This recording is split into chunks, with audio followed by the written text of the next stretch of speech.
Bonjour et bienvenue dans Ose te révéler, le podcast qui t'aide à remettre du sens dans ta vie. Je suis Charlotte et j'ai changé de vie et tu verras que ça n'est pas si compliqué que ça. Dans ce podcast, je te transmets les outils qui m'ont guidée dans ce parcours. Ma mission aujourd'hui est de t'aider toi aussi à te défaire de tes peurs et de tes croyances qui t'empêchent d'avancer, afin de t'affranchir des règles et des modèles de réussite pour oser créer la vie qui te ressemble à toi. Je veux redonner le pouvoir aux femmes pour que chacune d'elles se sente capable de reprendre sa vie en main et de lui donner la couleur et la saveur qui lui convient. Si tu veux me retrouver entre les épisodes de podcast, tu peux t'abonner au Déclic ou bien me suivre sur Instagram, charlegonzalez-coaching. Je te souhaite une très belle écoute.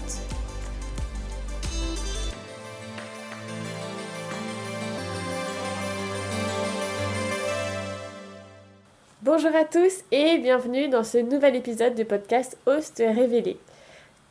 Je m'excuse, la semaine dernière ou il y a 2 semaines, je devais publier un épisode et je ne l'ai pas fait par manque de temps.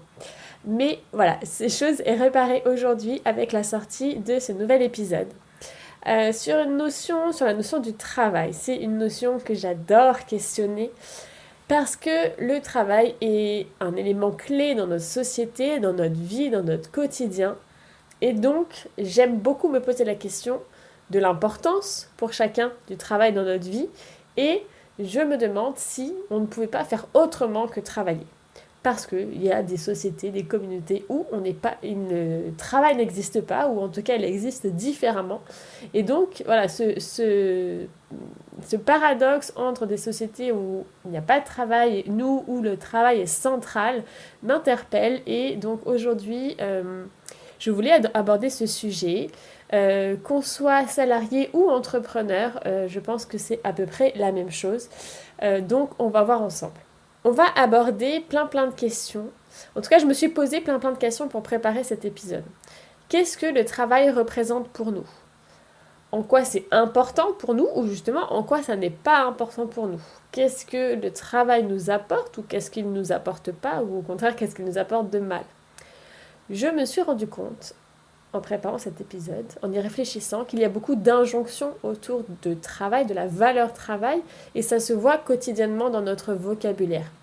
Quand on dit « je dois travailler »,« je suis obligé de travailler »,« je dois faire telle tâche »,« je suis obligé de faire telle tâche ». C'est évidemment un héritage historique dans notre société qui a été basé sur le travail, mais justement, l'idée, c'est de changer de prisme et de se demander s'il est vraiment nécessaire de travailler. Pourquoi est-ce qu'on travaille dans notre vie ? Et aussi, pourquoi est-ce qu'on travaille autant ? Particulièrement en France, on a ce sacro-saint principe des 35 heures. C'est un petit peu ce cadre qui régule pas mal de nos vies, alors même que souvent, on n'est pas salarié à 35 heures, alors même qu'on est entrepreneur et que du coup, on est censé être libre de nos horaires, alors même qu'on est cadre et que du coup, les horaires ne sont pas inscrits sur le travail, ce cadre des 35 heures influence pas mal notre façon de penser et de fonctionner. Et je me suis demandé aussi, pourquoi est-ce qu'on n'arrêterait pas de travailler ? Et enfin, je me suis demandé aussi, qu'est-ce qu'on recherche lorsqu'on travaille ? Donc voilà, c'est un petit peu toutes ces questions que je vais aborder dans cet épisode. Pourquoi est-ce que c'est important pour moi de parler de travail ? Un petit rappel de ma situation. Donc moi, je suis entrepreneur. J'ai depuis 3 ans travaillé du lundi au vendredi de 9h à 17-18h tous les jours. Sauf, rendez-vous, exception. Mais globalement, c'était mon cadre de travail. Et là, il y a quelques mois, en début d'année 2022, j'ai fait le choix de réduire ma semaine de travail à 3 jours par semaine uniquement. Et donc, depuis ce changement qui est lié à une prise de conscience pour moi, je me suis rendu compte qu'en fait, au niveau professionnel, j'arrivais à faire exactement la même chose qu'avant. Et au niveau personnel, je me sens bien plus épanouie.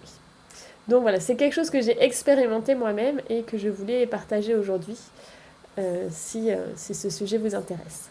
Alors, déjà, je me suis demandé, la première question que je me suis posée, c'est pourquoi est-ce qu'on travaille ? J'ai fait ce sondage-là auprès de mes abonnés sur Instagram, et donc j'ai recensé 3 principales raisons, plus 2 raisons pour lesquelles on travaille trop. Donc les 3 principales raisons que j'ai notées, recensées, pour lesquelles on travaille, la première, tout simplement, c'est parce qu'on aime ce qu'on fait. Parce que même parfois, quand on aime ce qu'on fait, on ne considère pas forcément ça comme un travail, mais en tout cas, l'activité qu'on fait au quotidien nous plaît, nous passionne. On cherche parfois avec ce travail-là, cette activité, à avoir un impact sur le monde, un impact sur certaines personnes. Donc c'est pour moi la définition la plus noble du travail, d'ailleurs qui peut être rémunéré ou pas. Mais du coup, avec cette activité-là, l'objectif c'est d'avancer vers une cause, vers un but qui nous dépasse, qui est plus grand que nous, qui est plus grand pour moi que juste faire du coaching, ou pour toi qui es graphiste que juste faire du graphisme, ou qui est photographe, toi qui es photographe, juste faire de la photo. Mais c'est de faire une activité qui contribue à faire quelque chose qui te parle, qui te motive, qui te passionne, qui te dépasse. Ça, c'est la première raison pour laquelle on travaille.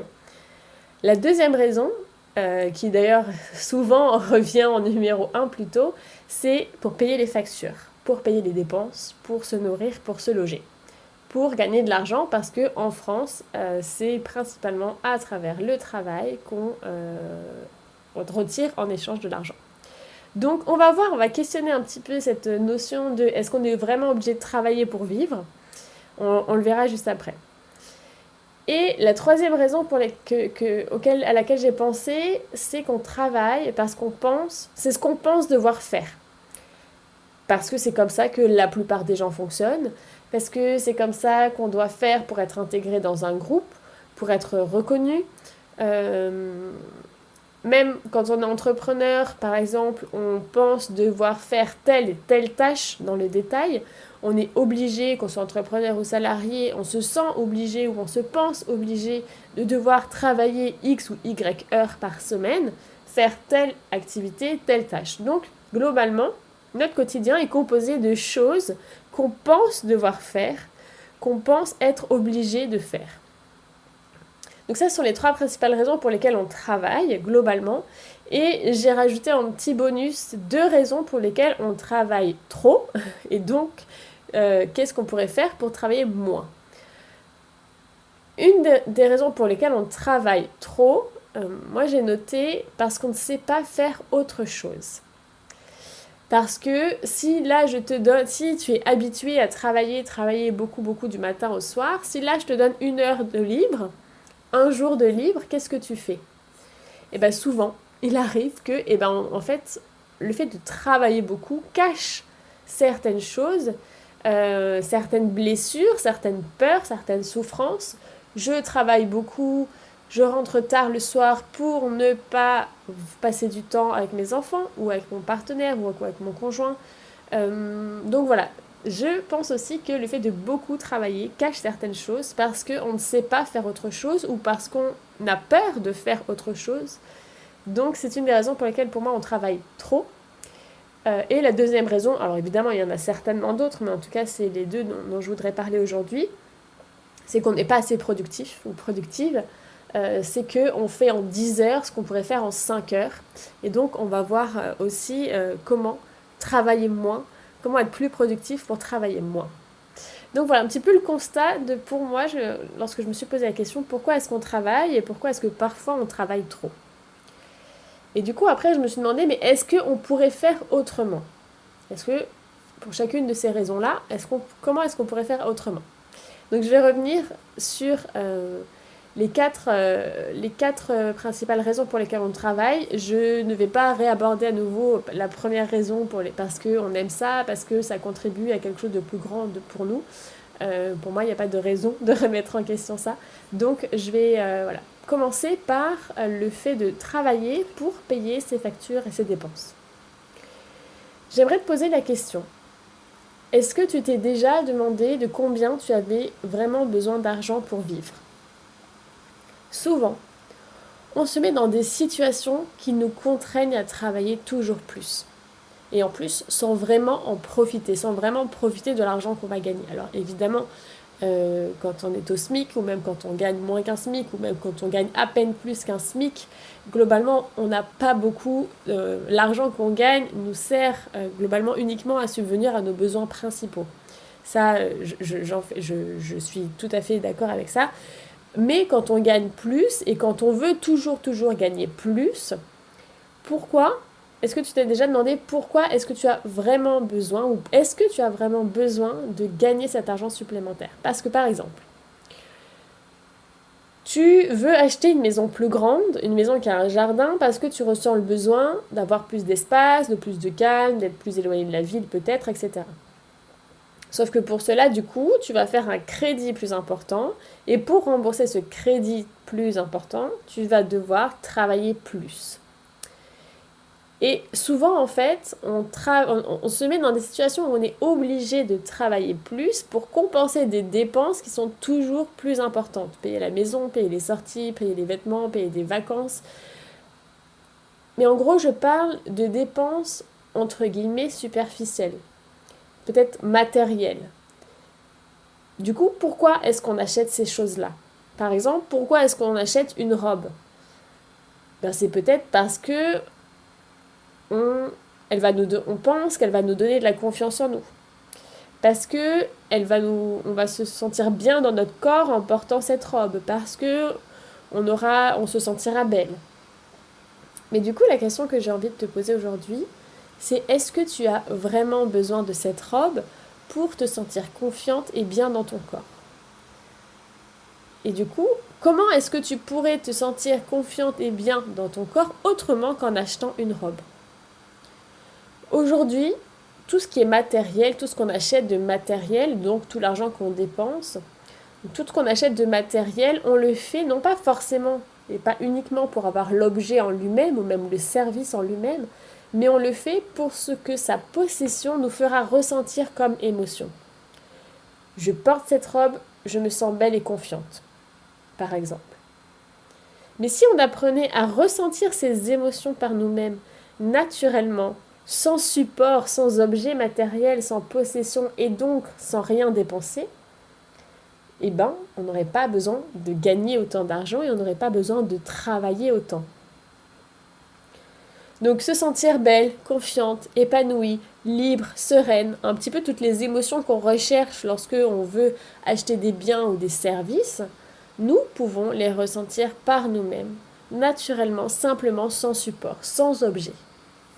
Et donc si on apprenait à, par nous-mêmes, nous sentir belle, confiante, sereine, épanouie, on n'aurait pas besoin d'acheter ces biens, donc on n'aurait pas besoin de tant d'argent, et donc on pourrait moins travailler, voire pas travailler du tout. Et de toute façon, comme je disais au début, dans certaines sociétés, dans certaines communautés, c'est ce qui se produit. Le travail n'existe pas ou existe beaucoup moins que chez nous, en tout cas dans notre société française. Et donc si on arrête de vouloir acheter des objets pour ce qu'ils nous feront ressentir, on apprend par nous-mêmes à ressentir ces émotions et donc on devient libre et indépendant. Et donc par exemple, on est capable de dépenser dans des sols astronomiques pour partir en vacances parce qu'on a besoin d'échappatoire, parce qu'on en a marre du travail, parce qu'on ne fait que ça et donc on attend les vacances avec impatience. Mais si, au lieu que 90% dans l'année, tu passes 45, 50 heures, 60 heures au travail, mais tu travaillais moins, tu aurais peut-être moins besoin de partir en vacances, moins besoin de dépenser de l'argent pendant des vacances, et parce que tout simplement tu te sentirais bien au quotidien. Donc voilà pour cette première réflexion sur le fait que, ok, on a besoin de travailler pour compenser nos dépenses, pour nous acheter des choses, pour nous payer des services, mais est-ce qu'on ne pourrait pas faire autrement que dépenser cet argent dans ces biens et ces services? Est-ce qu'on ne pourrait pas un petit peu revenir à la source et par nous-mêmes ressentir les émotions que nous souhaitons? Parce que, alors je t'invite à aller écouter un autre épisode sur le modèle de Brooke que j'ai enregistré ou un article de blog, je mets les liens dans la description, parce que tu es libre de ressentir les émotions que tu souhaites, quelle que soit la situation, que tu aies de l'argent ou pas d'argent d'ailleurs, que tu sois bien dans ton travail ou pas bien dans ton travail, que tu sois au chômage ou que tu sois entrepreneur, salarié, peu importe, tu es libre et tu es responsable des émotions que tu ressens. Et ce qui est génial, c'est que tu n'as besoin de rien d'autre que de toi pour ressentir les émotions que tu cherches. Donc tu n'as pas besoin d'acheter une robe, de partir en vacances, d'atteindre X ou Y situation pour être heureuse, épanouie, sereine, confiante. Voilà le premier point. Le deuxième point, j'ai rajouté pourquoi est-ce qu'on travaille. Donc là, c'est la première, c'était pour payer ses factures, mais 2, c'est parfois même pour gagner plus. Le problème, que tu sois entrepreneur ou salarié, le problème, c'est pas du tout le fait, là, ce que je suis en train de dire, de vouloir gagner plus d'argent. Chacun est libre d'estimer l'argent dont il a besoin et l'argent dont il a envie. Il n'y a aucun problème avec ça. Ça peut devenir un problème si c'est ton obsession, si c'est ton moteur, si tu es drivé, dirigé par une énergie de manque. Par exemple, je dois travailler plus parce que je n'ai pas de clientes, parce que je ne fais pas assez de chiffre d'affaires ou parce que mon salaire est trop petit. Lorsque tu es dirigé par cette énergie de manque, tu es focalisé sur ce que tu n'as pas et non sur ce que tu as ou sur ce que tu veux avoir. Et donc plus tu te focaliseras sur la joie, sur les émotions agréables que tu ressens parce que tu as déjà des choses, parce que tu as déjà un salaire, tu as déjà de l'argent, tu es déjà en train de vivre des expériences extraordinaires. Plus tu te focaliseras donc sur la joie d'être ce que tu es déjà, de faire ce que tu fais déjà, moins tu auras besoin d'avoir plus.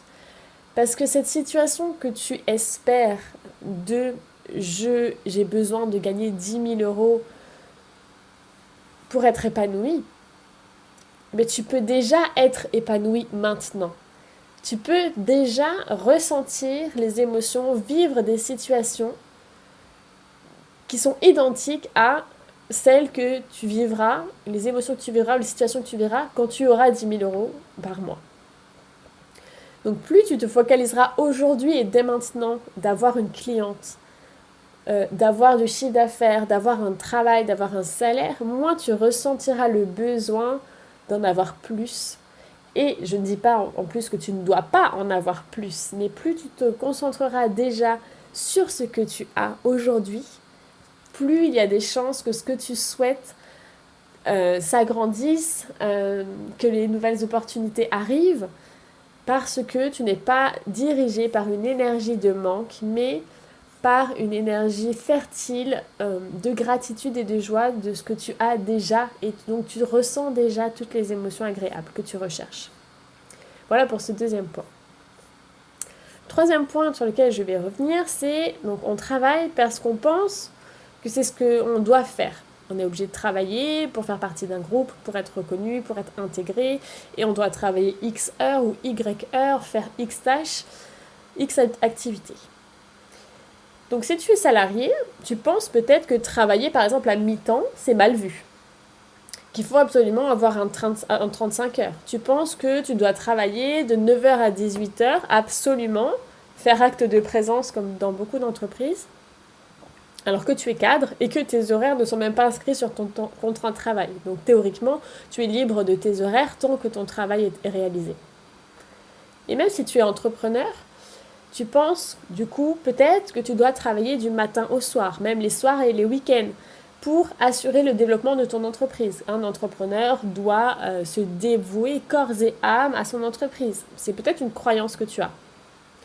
Mais du coup, ces cadres, ces contraintes, ces croyances, très très très souvent, on se les impose à soi-même.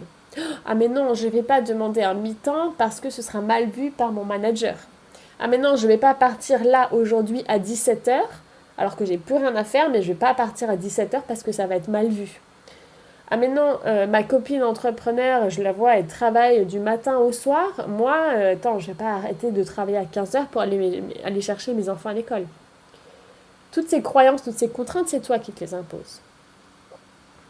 On se met nous-mêmes dans des situations où on se force à travailler un certain nombre d'heures, où on se force à faire un certain nombre de choses. Mais tu n'es obligé de rien. Et donc tu n'es pas obligé de travailler autant. Même si tu es entrepreneur, tu n'es pas obligé de faire toutes ces tâches pour ton entreprise. Je t'invite à te poser cette question. Je te pose la question, est-ce que tu as déjà fait le point sur tout ce que tu faisais ? Les activités, tu communiques sur tel réseau social, tu envoies une newsletter, tu fais ton site internet, etc., etc. Est-ce que tout ce que tu fais te plaît ? Est-ce que tout ce que tu fais t'apporte du plaisir, de la joie, correspond à tes valeurs, correspond à tes clientes ? à ton temps disponible aussi, à tes contraintes. Parce que tu n'es certainement pas obligé de faire tout ce que tu fais.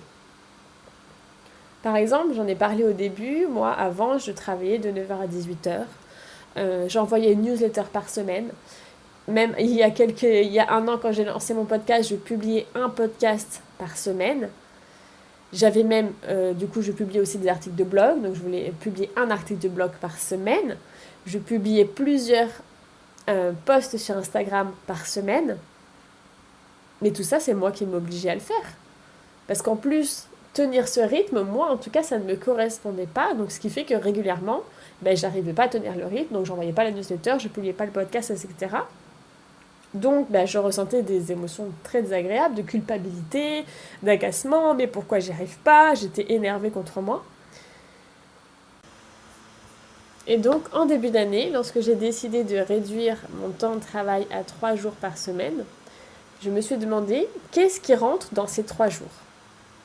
Et donc, par exemple, au lieu d'envoyer une newsletter toutes les semaines, j'ai commencé à envoyer une newsletter toutes les 2 semaines.